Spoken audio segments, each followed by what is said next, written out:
Tansei, good afternoon, and thank you all for coming. Welcome to the third day of the 20th Annual Speaker Series presented by the Indigenous Law Students Association. My name is Casey, and I'm a first-year law student and one-hour representative for the ILSA here at the University of Alberta. First, I'd like to respectfully acknowledge that we are located on Treaty 6 territory, a traditional gathering place for diverse Indigenous peoples, including the Cree, Blackfoot, Métis, Nakota Sioux, Dene, Ojibwe, Saulteaux, Anishinaabe, Inuit, and many others whose histories, languages, and cultures continue to influence our vibrant community. We would like to thank all members of Treaty 6 for attending, as well as the elders who are here with us today. Finally, we would like to thank the Faculty of Alberta, the Law Foundation, and Rising Youth for their generous support in making this week's events possible. Each year, we devote 5 days to discuss current issues in Aboriginal law. This year's topic is Indigenous Perspectives of 2020. A few housekeeping things before we begin. The presentation today will be about 45 minutes with 10 to 15 minutes at the end for questions. While the chat function is currently disabled, we encourage you to use the Q&A tab within Zoom to ask questions throughout the presentation. Today's session is being recorded, and by attending, participants acknowledge that there will be photos and videos taken of the event. There is a survey that will pop up at the end when you leave the Zoom link. We encourage you to take this as it ensures that we can offer this speaker series for continuing years. Now, it is my honor to present today's speaker, Dr. Darcy Lindberg, who will speak today on water sovereignty and the very relevant Alberta coal mining policy. Darcy Lindberg is a mixed roots Plain Cree and is an assistant professor at the U of A. His current doctoral research focuses on the constitutional and legal theory of Plains Cree peoples in relation to the land, water, and animals, and the trans-systemic relationships with Canadian constitutional law. Dr. Lindberg earned his LLM and PhD at the University of Victoria. His thesis explored Cree legal orders through an examination of ceremonial rules of procedure and transformation of gendered protocols.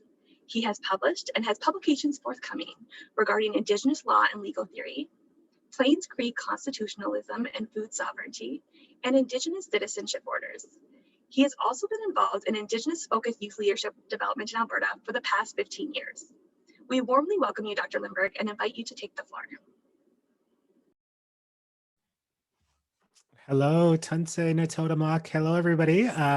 Grateful to get this invitation to speak with you for the short time here today, and grateful for the Indigenous Law Students Association for the work that they do every year to bring just speakers that I learn so much from. So grateful to be a part of it this year and to talk on this relevant topic, and I'm going to work in.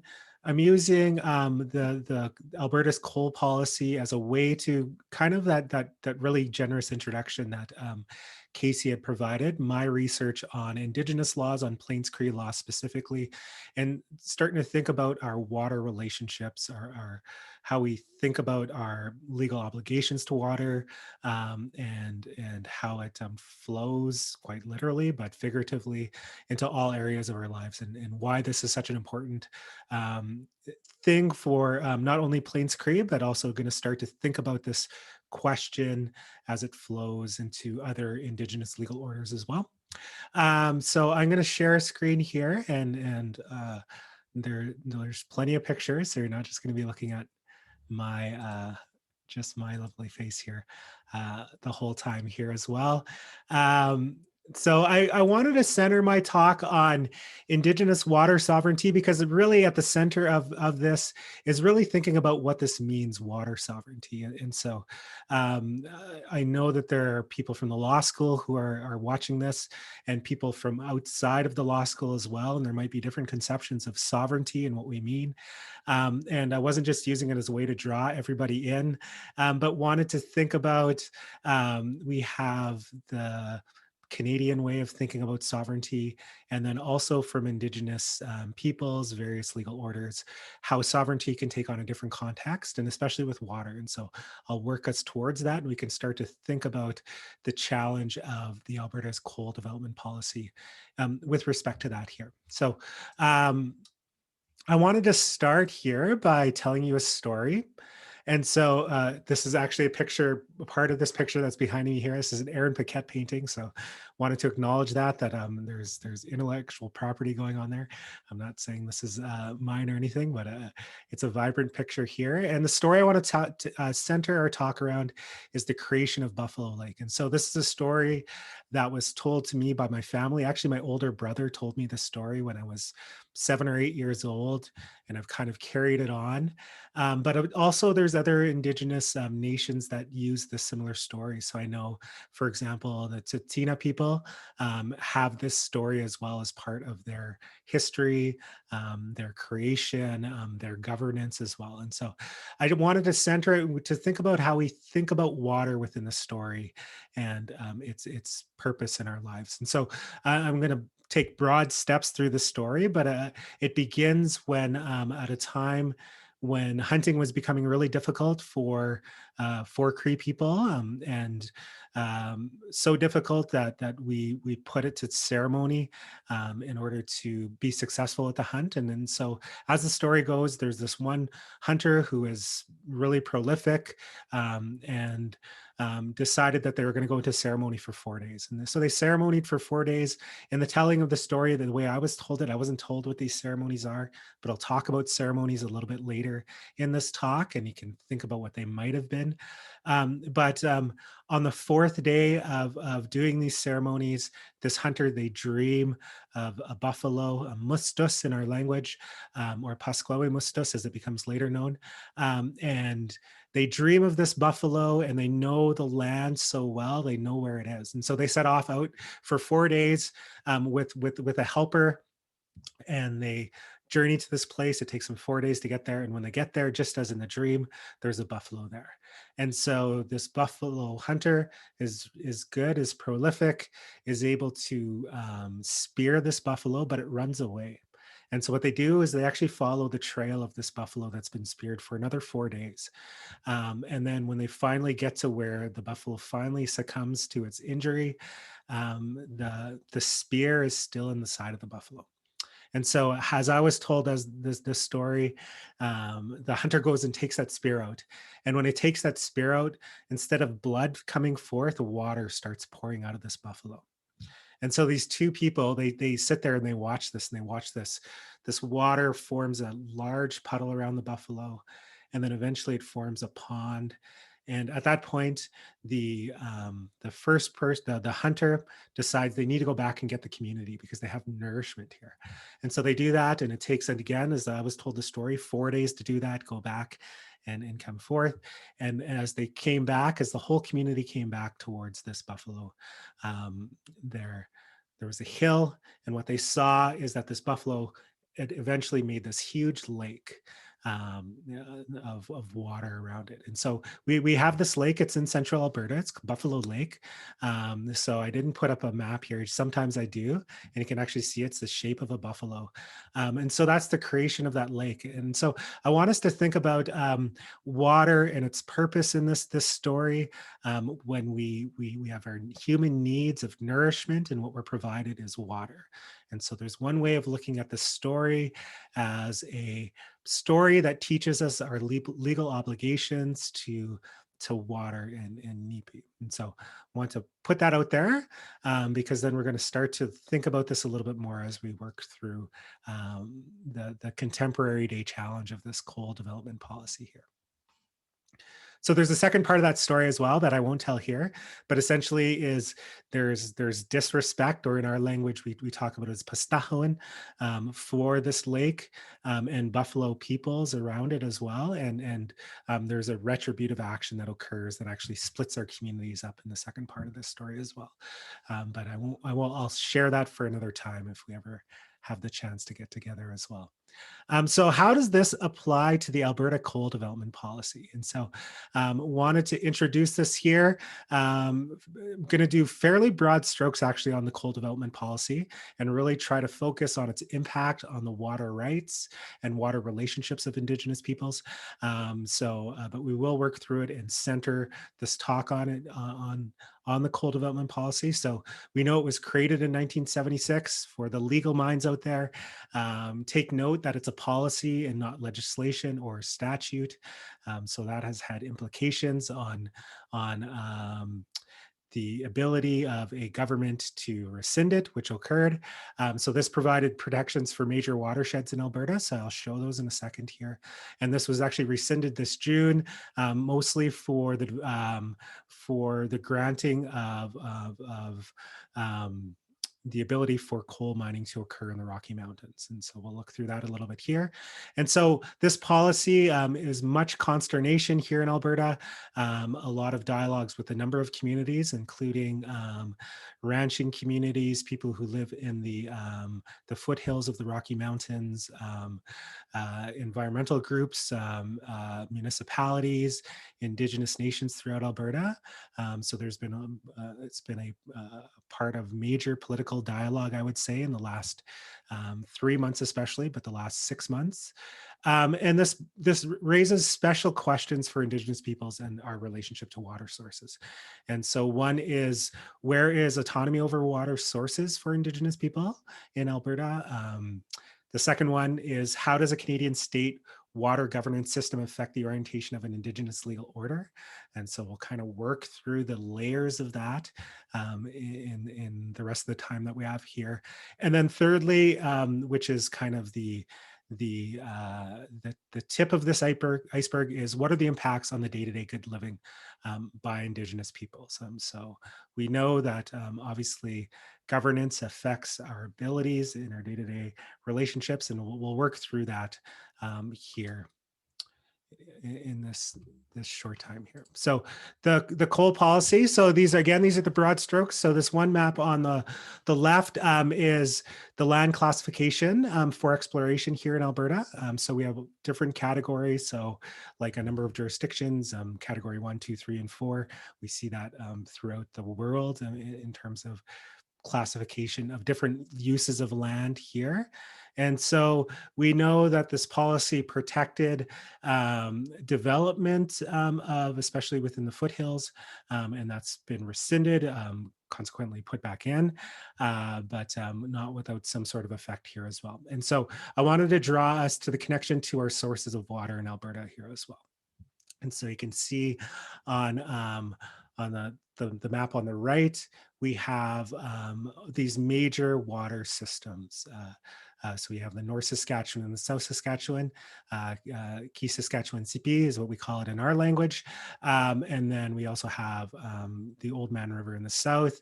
And so we know that the impact of the rescinding of this policy is not only going to affect people who are within the area, but the water is going to flow obviously throughout the province. So large impact, impacting everybody, quite honestly, here.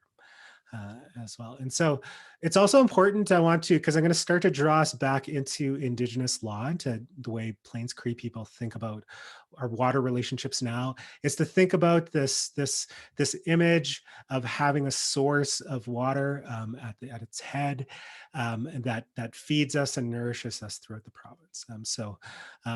I'll see within the stories. So even, for example, that story I briefly told you here, but in other things, that this creates this relationship where we look at our obligations, even towards a source of water that we haven't necessarily seen, and how we're using images in order to capture that. And so we'll explore that in a second here. From the Samson Cree Nation or Musqueambish communities, more specifically, and how they envision this kind of relationship with the land and our obligations to it. So again, the broad strokes here, this is what occurred. There were some canceled leases, but then there was all these other leases that were provided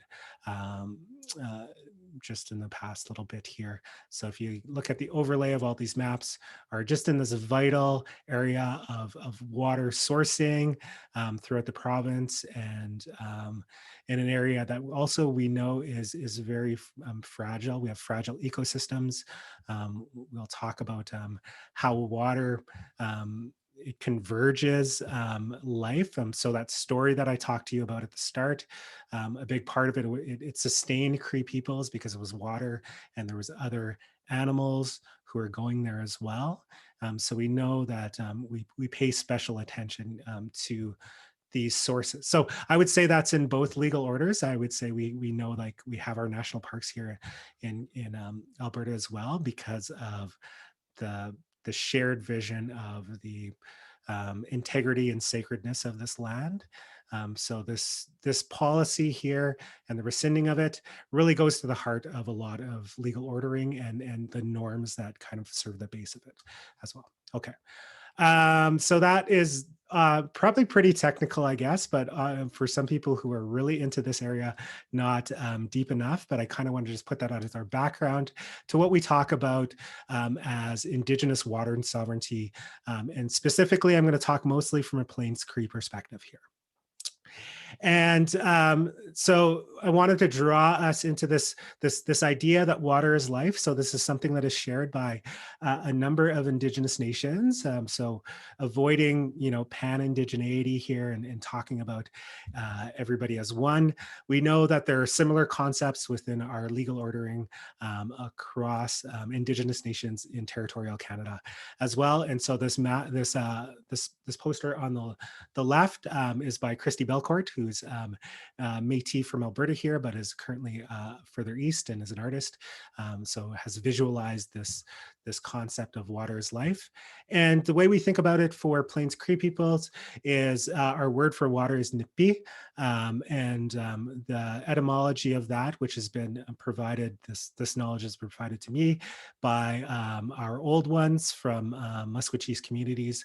So I heard Gordon Lee talk about this at a gathering when I was doing my grad studies, or actually when I was doing my law degree in Victoria, but also we know Jerry Saddleback, I'll mention them in a second, talks about this as well, and the work of Danica Littlechild, who really centers her work on water sovereignty, water protection as well, has provided this teaching here as well. And what it is that word nipi. It's rooted in the words nia pamatsuin. And what that means is I am life. So nia is I or I am, and pamatsuin is life in the language. And so there's one way when we start to think about Indigenous laws, legal orders, Indigenous legal norms, we can look to language. It's an important part of it. And that's where we see this conception. So we know that language, you heard me talk about category 1, category 2, and that frames the way we think about the land. You can see squares on this map as the commodification of land, and then versus another conception in language here of nipi as being nia pamatsuin, that's going to flow out a different orientation of a legal order.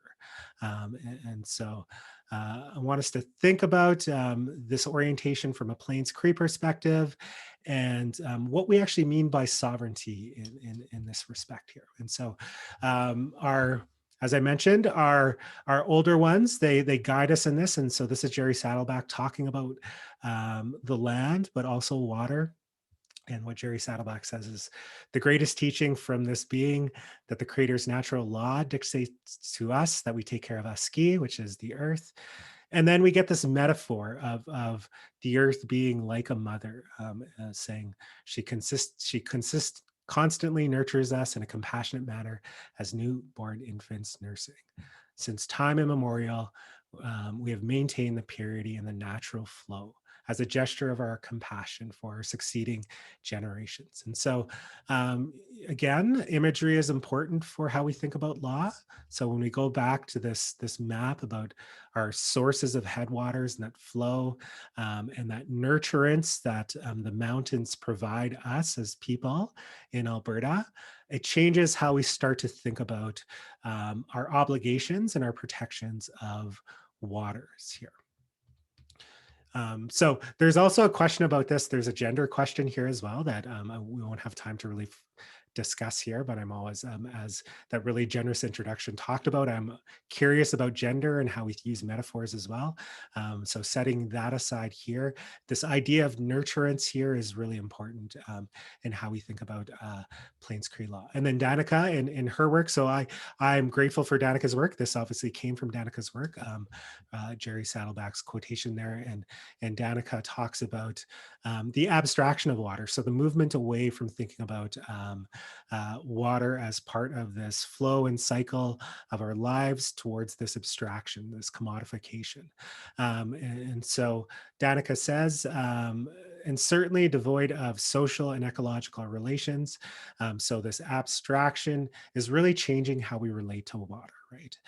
So that story that I told you at the beginning, it's one way we work through Plains Cree law as giving us the materials to maintain our social and ecological relations in an ethical way that we can with water. So that's one way to think about this.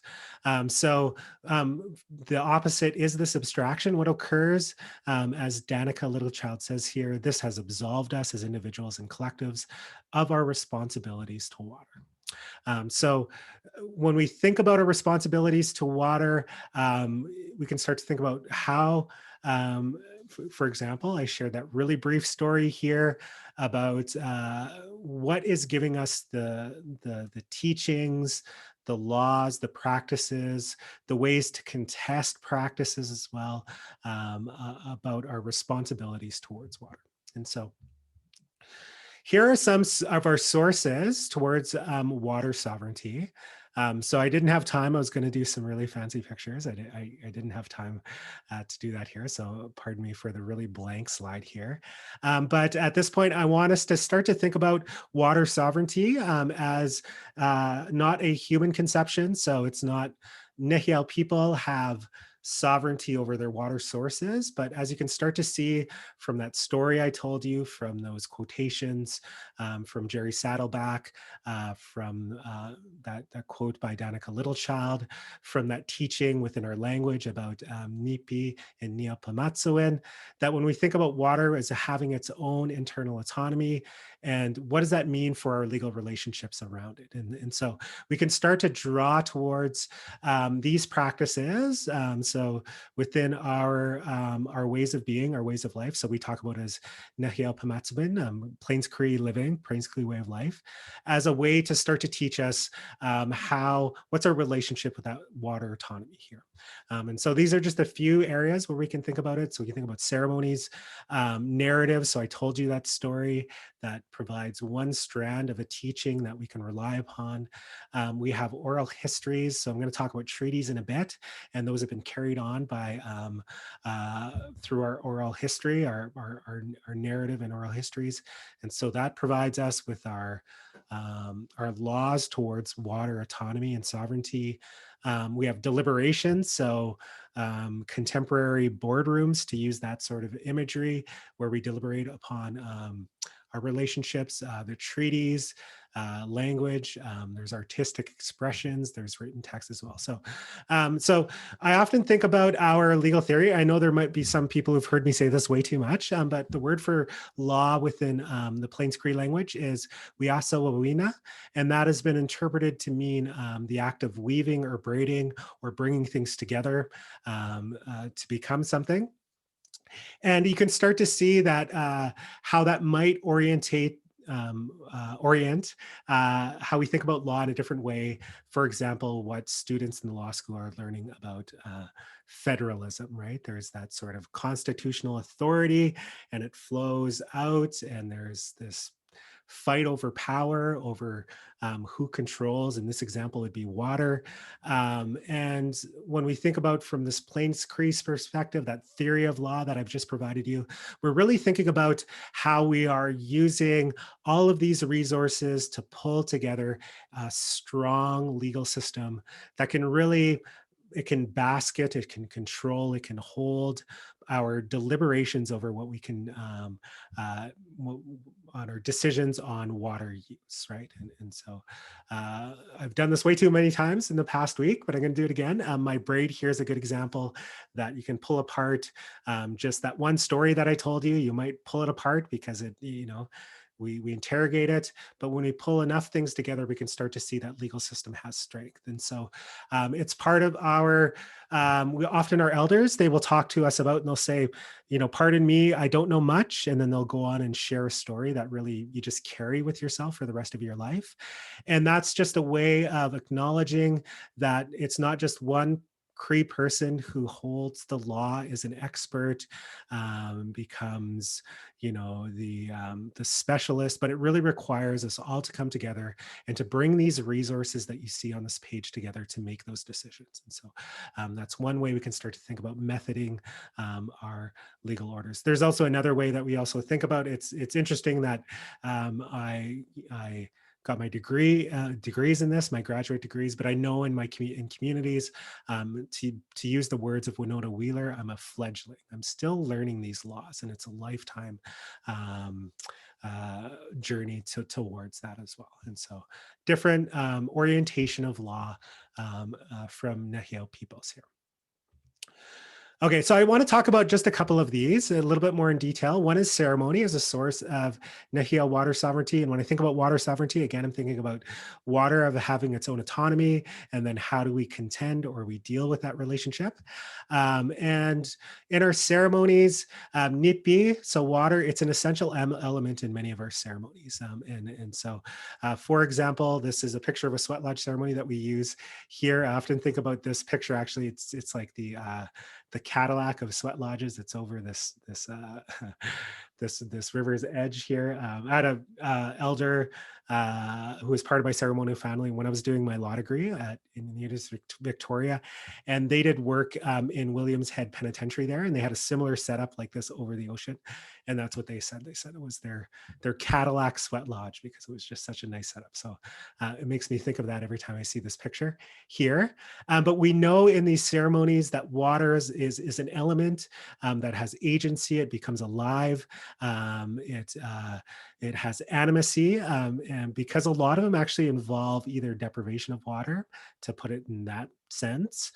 So, for example, we do sweat lodge ceremonies, which we use water to heat rocks and to cleanse us, and so water is an active agency there. Often sweat lodges, we use them also when we fast, when it is that deprivation of water as well.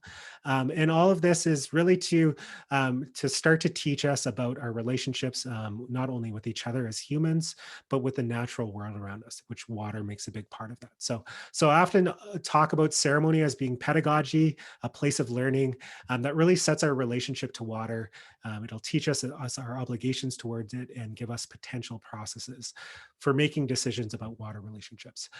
So often, I think there is a tendency for people want to think about ceremony as like a place where we're in there and we are deliberating on these decisions, or the very romantic view of like getting visions and those sorts of things. And I often tell people our ceremonies, there's a lot of suffering in there, and with that comes a lot of reflection and teachings. We learn from our ceremonial holders about our relationships, but also we get to embody these teachings as well. And so when we go through ceremonies that are particularly arduous, that require the deprivation of water, we start to contemplate that relationship of I am life, becomes something that is in the foremost of our minds. And then when we leave that ceremonial structure, we go on and we make our decisions as legal actors with that in mind as well. And so it's a way that we learn our laws there. It's a way to center them for a time being, and then we take that out of the ceremonies. And then we also know that treaty is a source of our water sovereignty. And so there's this phrase that is shared by a number of nations that have entered into treaties with the Crown, because it was something that was talked about. There was a mutual understanding of it at the creation and the agreement of treaty relationships. And this is the saying. Sometimes it gets said in different ways, but this is generally it. As long as the sun shines, the grass grows and the river flows. And so we know from our oral histories of Plains Cree peoples and our contemporary deliberations over this phrase that it really means that there's an understanding of a continued abundance for treaty parties and peoples. So the rivers are going to flow, the grass is going to grow, and the sun is going to shine. These treaties are going to be forever. But there's another aspect to this as well, that with that human to human treaty relationship, we've also invited the ecological world into that relationship as well. So there's a way of thinking of this as a temporal clause, a clause about time of the treaties as being going on as long as these things are happening. But it's also to think about it as a way that we know that the rivers are going to be part of the observation of treaty, and that we need to take them into account and include them in how we think about this relationship, how we renew it, how it's continued on. So I want to borrow John Burroughs here, as we often end up doing with Indigenous law. So it's an Anishinaabe perspective, so not necessarily the Cree, but it does apply as well. And so John says that we could reason by way of analogy from a river's function. In these insights, we could learn about more love as a binding legal obligation when we analogize human action to a river mouth. Love aims to deliver nourishment and energy through defined channels. And so John often talks about the word in Anishinaabe, the language there for love. And it's very similar to the one in Cree as well, sagitoin. And it has the similar meaning about a channeling and nourishing that we see in rivers as well. So there's a way of analogizing that, and to really see that it's not only just a superfluous metaphor about the river flows, but it actually causes us to have a obligation to its flow, to its natural state, to how it's nourishing and conditioning our lives as humans together as well. I also like this because we can start to think about Indigenous legal orders and how they have different perspectives. So we often don't talk about love as a legal principle within the Canadian law, for example, but we see this in a number of Indigenous legal orders. So John talks about this from the Anishinaabe perspective. I know that for example, the Samson Cree, Sagihitoin is one of their founding principles that they often talk about as well, that constitutes us as a people as well. And so it's something that we can start to draw in when we start to think about this different conception of nchiyaw water sovereignty. And so from here, I wanted to think about three ways. So you might be asking yourself, so how do we apply this? How do we draw this idea of water and sovereignty as an obligation and a method of accountability rather than a source of a right? And so I want to talk about one, the duty to consult a little bit more and its suitability or insuitability for this. Two, the treaty relationship, and whether that's a well-suited place to figure this question out. And then three, this question about legal personhood and changing that orientation that we start to see as well. So I'll work through these examples. I'm mindful of the time, so I'm going to actually work through these pretty quick here. So the first one is the duty to consult. And so we know that a duty to consult, it becomes a procedural tool for Indigenous peoples and nations to engage in state action. So for example, the rescinding of this coal policy, there's a lot of thorny questions about that, but in the broad strokes, those types of decisions, they might impact a Aboriginal right according to Section 35, so a duty might arise. So you actually heard Dr. Littlebear talk about this on Monday about the Haida case and the duty to consult, and as being that could be an avenue for Indigenous sovereignty to arise here. So towards water sovereignty, I see this as a bit of a challenge here for these reasons. And the first one is there's a limitation period depending on the scope of impact. So what we know that the duty, it flows on this compendium. If there's a large impact, then there will be a greater duty. If it's a smaller one, there's a smaller duty here. So I'll talk about this in a second, but I do think this actually does not make this as a really viable avenue to really bring out water sovereignty from that obligation accountability perspective that we see with Indigenous nations. The second one is consultation is centered around consultation, just that. It's not consensus or agreement. We know that there is no final say by Indigenous nations in consultation, regardless of the scope that is owed. So that makes this a huge problem. It's also a really poor avenue to deal with cumulative effects. And so we know that water, again, it flows. These rivers flow through a number of territories, and what they're doing is they're picking up almost our histories of our actions in there within them. And so that sort of accumulation is even more of a concrete metaphor when we think about water. And the duty to consult just does a really poor job of providing any sort of redress for that for Indigenous nations.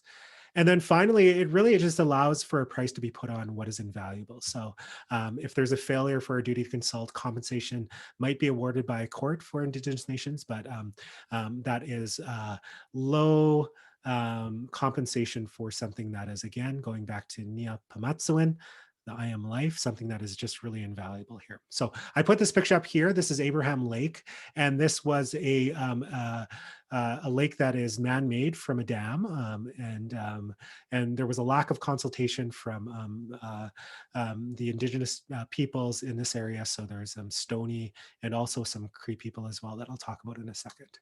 The duty to consult has provided little redress there. And so I wanted to center this, think about this. There's Smallbey Camp. So this is a group of Cree people who left the Musqueam communities around 1968 and made camps in the mountains.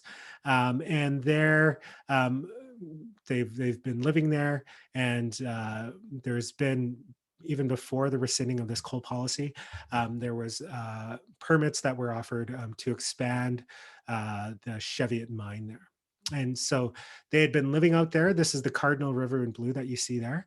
And there is a danger. It's a metallurgic coal mine, so very much the same mines that we think about with the current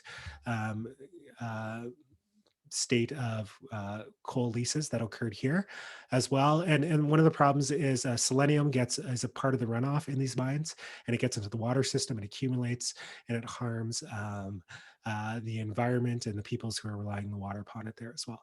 The challenge with selenium is that it's hard. It requires a lot of study, right, to figure out that it's in the water system, it's accumulating.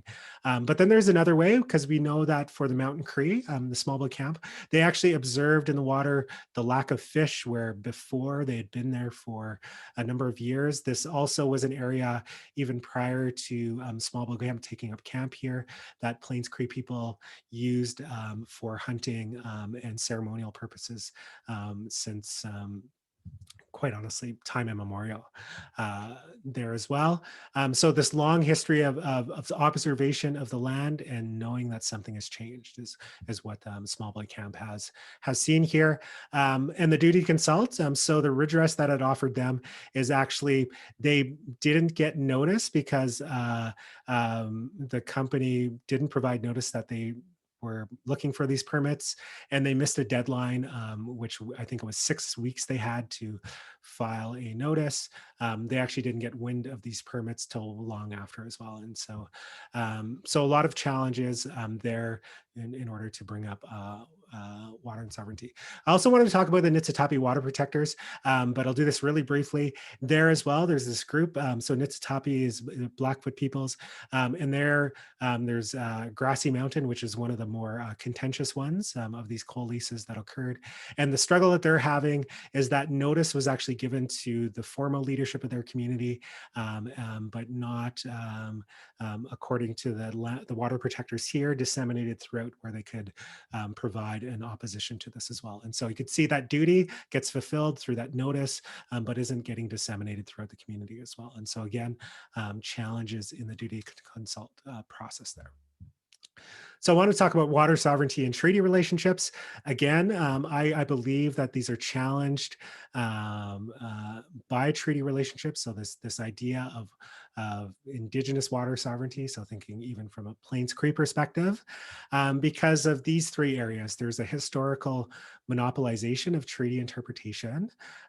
So there's a question on water rights and Treaty 6. So this is a Treaty 6 medal, by the way. So I'll talk more about that in a second here. There's a paternalistic treaty relationship generally. So the Crown, on signing these treaties, really said that it had the ability to regulate the lands, and that's what we see since as well.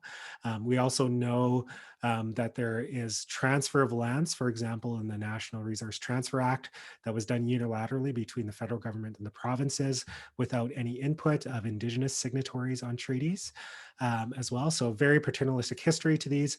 And then also, much like the duty to consult, the treaties struggle to deal with cumulative effects on environmental harms. And so we know that treaty rights, for example, to hunt and fish and to forage have been really impacted in northern Alberta by developments that have been cumulative. So piece by piece, taking away lands, where we're starting to see some cases that might rule on this, but it's a long struggle to use the treaty as a way to protect your lands if the effects are just piece by piece or cumulative there as well. So I want to talk about this treaty interpretation here. We see in our oral histories, we have all these interviews where very consistently, if you go back and you look at the oral histories around Treaty 6, that it was really talked about as giving the Crown three things: land, grass, and timber. So it was very agricultural in nature. Often our elders will talk about what was negotiated as treaty as being the depth of a plow or the depth of a finger when you put it down, or sometimes it's an arm's length.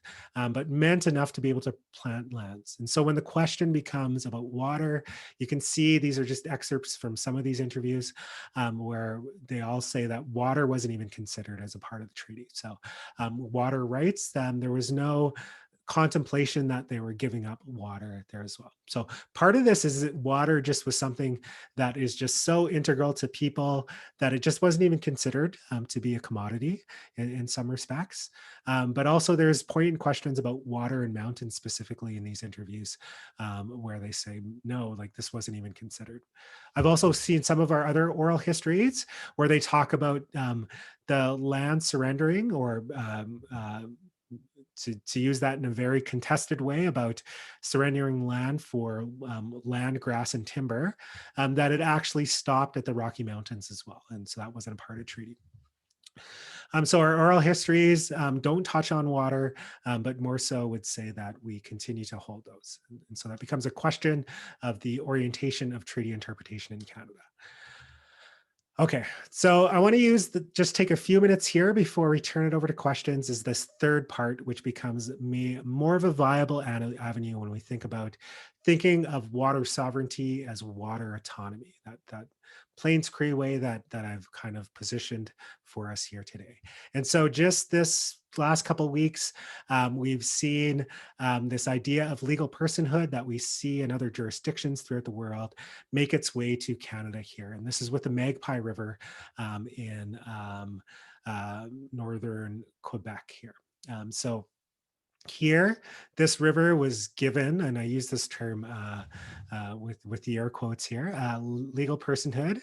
And this is done through resolutions by a local Innu council and a local municipality there. So there's partnered resolutions that they're going to give legal personhood. So I know some of you who come from this Canadian law mind about regulation and environmental law, you might be asking yourself, where is the federal or provincial governments in here? And so we're going to keep that question there. This is an agreement between the local municipality and the local Innu council, the local Innu community there. And so here, it's really centering the protection of the Magpie River with the local Innu council there as well. And so there's this quote here saying that the local Innu of Nütsitaapi have always been the protectors of Nitasanan. I think I mispronounced that. I added an extra syllable there, and will continue on through the recognition of the rights of the river here. And so what this means, so it's a declaration, and they've tried to fulfill this out. So I often trouble the idea of legal personhood in conversations because, again, when we think about the orientation of a legal system, what does it mean when we're saying we're giving it rights as a person? And is there potential harms when we're giving these rights as well? Is an important question that we think about. In this case, they've actually fleshed out some of these rights in a broad way here.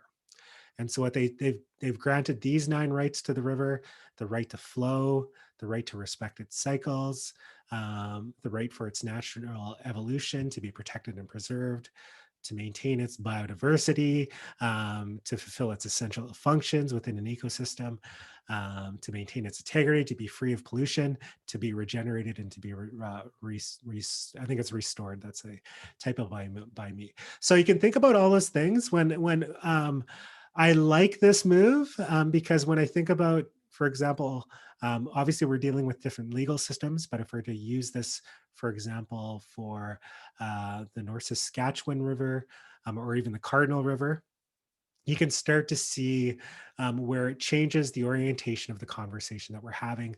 They can start to see that Indigenous legal principles can be taken up to think about the interpretation of these clauses. So what does it mean for the right to respect its cycles? So you can start to think about what is a cycle, and then I know through the work that I do that cycles are actually really important of a number of Indigenous legal orders.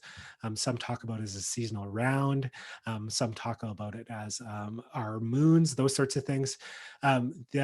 Just like any sort of textualization of law, that sort of interpretation gets filled by that legal order. And so I actually see this, there's a lot of room for some really interesting and uh, um, substantive things that could be done here if it's done in the right way. So the final part here is the right to sue. This is an interesting one.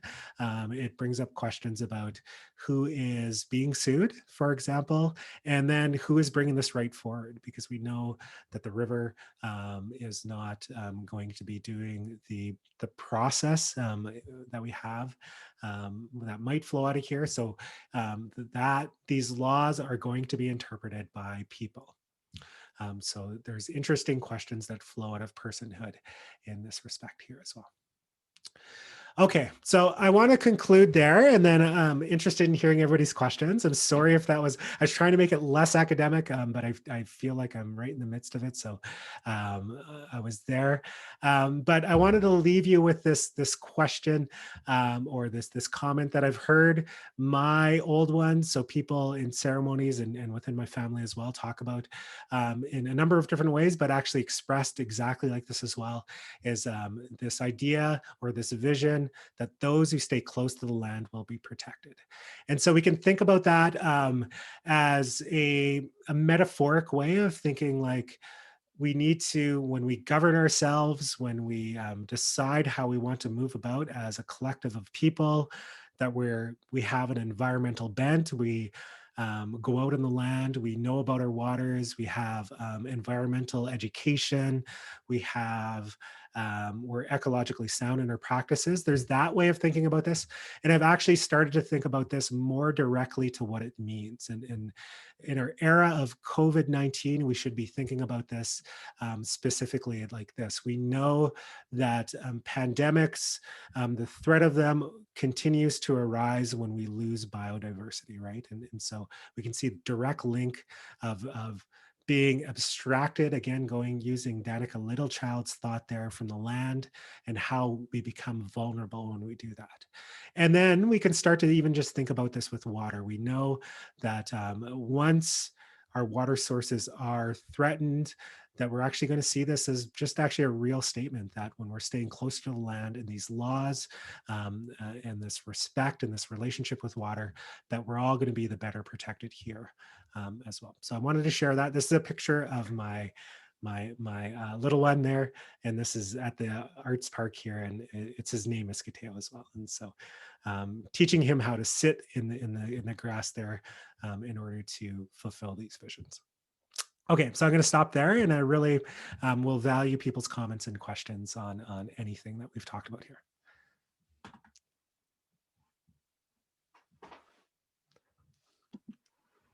Thank you so much, Dr. Lindberg. I think this was a really timely and informative discussion. I know listening to it reminded me kind of a quote that I had heard recently, that we treat corporations like people and living beings as things. And when I was listening to your legal personhood, it really reminded me of that quote and how we need a fundamental shift in how we view things. We do have one question. So Athena asks, if treaties made with First Nations peoples aren't respected by settler governments through the legal system, how can protections of waters and lands occur? And is transformational change within judiciary possible? Yeah, so really a great question. I mean, there's a lot of avenues in that question, and I would say there's two ways of looking at treaties. Is one is that very textual, interpretive way of looking at it, and so even those quotes that I provided, a lot of people will say this history. There's just not a proper meeting of the minds in there, and so that's one approach to think about it. And the second one is a relational one. And I talk about these in two avenues, and I don't want to let one off the hook for another. But the relational one is that we are living on the land together. So we have this term, Wetaskiwin, in our language that talks about this. That's how we talk about treaty. And what it means is we're renewing our relationships, we're continuing that. And when you actually go and talk to our old ones, they will say that they'll say like, these are solemn relationships that we're going to continue. And so out of my pessimism, there is an avenue where we can see a change by governments towards that sort of relational, that we're going to renew these treaties with just deliberations, talks in there. So there's an aspiration there. And then there's the second part of the question. It slipped my mind. I have a cold, so everything slips my mind here. Is it written down here? I'm going to. Yes, it says, is transformational change within judiciary possible? Yeah. So it is possible. So I would say that this is the longer route, I think, is the court process, right? So when we're really thinking about a judiciary taking these and getting an interpretation there, I think that is not only the long and sort of like time, but also in money and resources. So I'm a begrudgingly incrementalist in this aspect. I do think, like, for example, what we see with legal personhood between this municipality and the Innu community there, even though there might be challenges, for example, if Quebec wants to dam that river on that right to sue, what's going to occur there? There might be some sort of challenges on how it's taking up. I do see these as changing the sort of normative environment, which is the academic way of saying, like, how do we live on the land together? And then eventually that also allows political decisions to be different, and then judiciary to be different as well. So it's kind of like this ground up approach in all of these areas, which the judiciary is one. So I'm heartened here. I make fun of it in Alberta, but I'm heartened that we see our country music stars. We're out being like, I fly fish in these rivers and those things as I make funny jokes about that, but I also know that we do see this kind of coalescing of a variety of peoples and communities towards that, right? So the judiciary is just one of those, that action of transformational change. Thank you, Dr. Lindberg. We also have a question from Sarah, and she asks, with respect to Abraham Link and the lack of consultation, is there anything that can be done about the long-term or cumulative effects of damming that water source? Yeah, so it's a great question, and so thank you, because it actually allows me to talk a little bit more about that, because I kind of flew through there. Is that we know that the duty to consult. So Abraham Lake's an interesting one, right? Because it was dammed, I believe, prior to 1982, and the duty, it flows out of its constitutional protection, right? It's through Section 35. And then we have these interpretations. There's a case, Rio Tinto, that says that if it's just a continuation of a past adverse impact, that the duty isn't, there's not going to be a duty to consult there. There might be a duty for compensation, but you need a novel situation that is going to impact right there as well. And so really shuts the door for example, Abraham Lake there as well. So the duty is really not, it's not an avenue for example, the communities around there to approach and say, we want to negotiate because we have this different way of thinking of water rights and water law, because it's, you know, it's just, you might have some compensation, but that sort of consultation is ended. Yeah, so that's. Thank you so much. Nicole asks, I was curious about your mention on interest in gender. I was wondering if you could expand on that in relation to water sovereignty. Yeah, so it's a great question. We can be here for an hour on this question here. I'm cognizant and I'm cautious about our metaphors, because we often do talk about womanhood, for example, is closely related to the nurturance of the land, and I understand the effect of it because it allows us to share that understanding of how we're nurtured as children, and we rely upon other beings to raise us. And so that's a really important concept that I think. But when those metaphors get taken too far, sometimes it can essentialize the role of women in our communities. It can often leave out other gender orientations and preferences from conversations. It can have impact on how we look at ceremonies and roles and protocols in those as well. So that's kind of how I look at that. So there's an interesting one. The connection between land violence and gender violence has been talked about in a number of areas by a number of different nations as well. So there's ways that the metaphor, it aids us and able to like understand the gravity of situations and start to think about it, but also just really cognizant of not, making foundational claims that essentialize people into certain positions and then can have a lot of impact on how we think about legal orders from there. Yeah. So that's a quick answer in 1 minute. I didn't want to talk about that too long. Thank you so much. And just being cognizant of time, I see that we're almost at 1 p.m. So I want to thank everyone for coming today, and particularly for Dr. Lindberg for offering this discussion for us. There will be a survey when you close. I'm not sure if Dr. Lindberg has time for a few more questions before we leave. Yeah, I can stick around. Yeah. Okay, perfect. So we do have one from Stephen. It says, is river personhood similar to the Alberta Water Act water conservation objectives in stream flow needs, and is that water conservation objective intent to protect the cycle and health of the river? Yeah. Is it written here? Is river? Yeah. So I'm going to look at it because similar to the Alberta Waters Act. Yeah, I mean, there are these ways that you can start to think about this personhood here and how it's rolled out. I'm going to actually go back to here. These rights, and you can see that there might be a merging, for example, like with the Alberta Waters Act and the kind of obligations and protections that occur as well. And so I would see there's some sort of similarities for sure in there. So I'm planting a little bit of innocence in terms of not knowing the very specific in-stream flow needs, but I kind of got a general gist of that for the Alberta's Water Act. And you can see that flowing here, the right to flow, the right to respect for its cycles and those things. And so, how do we think about that in terms of how is this going to be interpreted is going to be important. So this comment raises an interesting one about could, for example, a Plains Cree perspective of in-stream flow needs be presented and to a water board or those things as well. And that's a way we can start to see Indigenous legal perspectives enter into these processes. Yeah.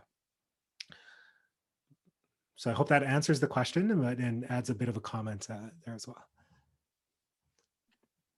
Thank you so much. And we do have one final question, and it says, are you seeing an advancement in Indigenous perspectives through environmental law, Canadian and or international, and Or are the conversations mostly happening in the realm of constitutional law under Section 35 and the duty to consult?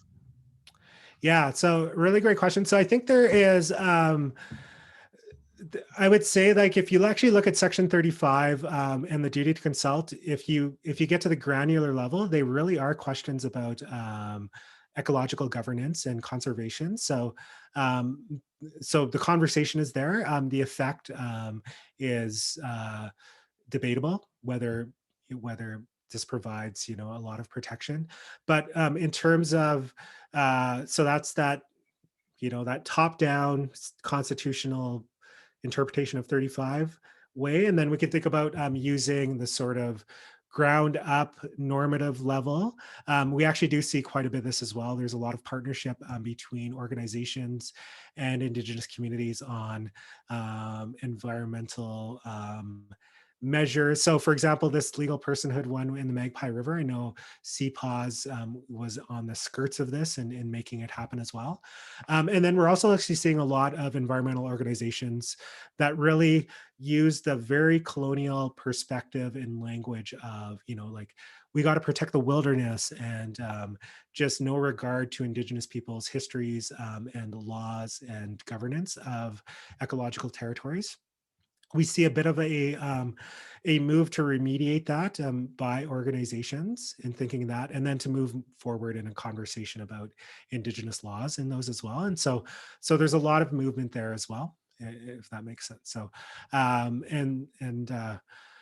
again, I think, like everything, we'll see a lot of collaboration there, and a lot of a necessity when we start to think about the cumulative impact of environmental harms in Canada, that this gets raised up more by a number of organizations.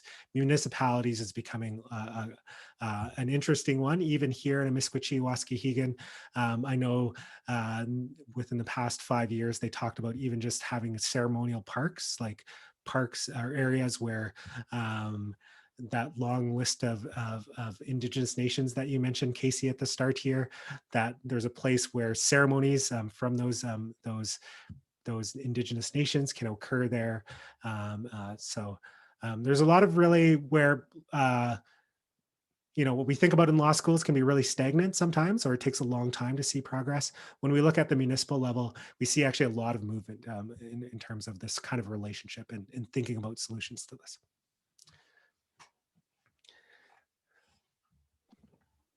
Thank you so much, Dr. Lindberg. We do have one more from Sarah, and it says, you gave the example of Nippy and the words for I am life sharing the same sounds.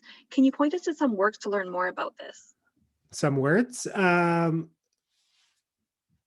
words, yeah. So, or some works. Sorry. Some works. Oh, works. Okay, yeah. So I would start. So Danica Littlechild has done an LLM on Indigenous water laws or Cree water laws specifically, and these questions as well. So her work talks a little bit more about this, about NIPI specifically. I know that John Burroughs as well, he has a chapter, it's like this in this Resurgence and Reconciliation book, that he talks a little about this from the Anishinaabe perspective as well. So shares the story about Zagahitin in that language. And then, so also what I would do, quite honestly, is we are, one of the benefits of or I shouldn't say benefits, it's the wrong way to say it. One of the small glimmer silver linings of COVID world is that there's just such a number of talks you can go to where people are talking about this as well. And so just keeping your eye on not only people who are from Cree communities who are talking about water sovereignty, environmental protection, but also just a number of people from across legal orders who are talking about this as well. And so, so I would say works is really just seeing talks where people are talking about it. So that's my plug. I know that there's an Indigenous feminism speaker series. I think it's March 18th that week as well. So that question about land violence and gender violence, I know there's a sessions that they're going to be talking about that as well. So keeping your eyes open for those. Perfect. Thank you so much again, Dr. Lindberg. It has Yeah. been wonderful having you here today. We will have a recording of this session on the faculty website shortly, so feel free to share this important discussion. And again, thank you so much for being here, and thanks to all for attending. Yeah, awesome. Yeah, thank you, everybody. It was great. I mean, I couldn't see you, but wonderful questions. I'm glad it sparked some conversation, and hope everybody's being well and being safe out there. Take care. Exe.